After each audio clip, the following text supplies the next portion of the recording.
राज्यातील राज्य सरकारी कर्मचारी असतील, निमसरकारी कर्मचारी असतील, शिक्षक शिक्षकेतर कर्मचारी असतील, जिल्हा परिषद कर्मचारी असतील, ग्रामपंचायत कर्मचारी असतील, नगरपरिषदा नगरपंचायतीचे कर्मचारी असतील, या सर्वांचे प्रश्न घेऊन सातत्याने विविध आंदोलनं झाली, आश्वासनं मिळाली, काही निर्णयही झाले, परंतु त्याची अंमलबजावणी करण्यासाठी जी कार्यपद्धती असायला पाहिजे ती कार्यपद्धती म्हणजे पेन्शनच्या बाबतीमध्ये विचार केला तर ती कार्यपद्धती अजून 2 वर्ष झाले मागणी करूनही ती कार्यपद्धती निश्चित झालेली नाही। त्यामुळे निवृत्त झालेल्या कर्मचाऱ्यांना पेन्शन मिळत नाही आहे, त्यांना निवृत्तीनंतरचे लाभ मिळत नाही आहेत। कंत्राटी कर्मचाऱ्यांच्या बाबतीमध्ये कंत्राटी कर्मचारी आरोग्य विभागातले 10 वर्ष सेवा पूर्ण झाली म्हणून त्यांना कायम करण्याचा निर्णय घेतला, त्या निर्णयाचं आम्ही सर्वच संघटना स्वागत करतो।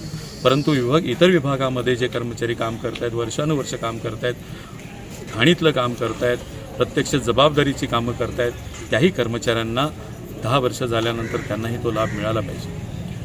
अनेक प्रश्न प्रलंबित आहेत, काही ठिकाणी दुजाभाव केलेला आहे। एका विभागाला एखादा प्रश्न मग आपण विचारात घेतला तर 10, 20, 30ची आश्वासित प्रगती योजना असेल ती काही विभागांना अगदी सुरुवातीच्या तारखेपासून सुरू झाली, काही विभागांना 4 वर्षानंतर सुरू झाली आणि मागील फरक कोणत्याही प्रकारे देण्याचा निर्णय झाला नाही, काही विभागांना अजून ती आश्वासित प्रगती योजना लागूच झाली नाही।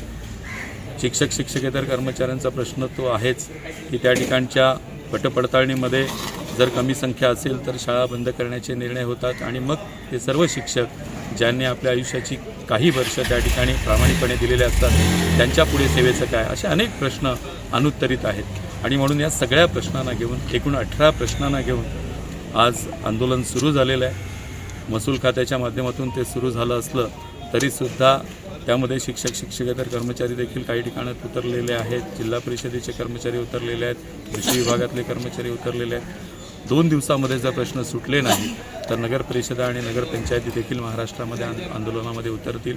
राजपत्रित अधिकाऱ्यांनी देखील पाठिंबा दिलेल्या मंत्रालयातल्या की जर प्रश्न हा सुटला नाही तर त्यांचाही सहभाग या ठिकाणी मिळणार आहे।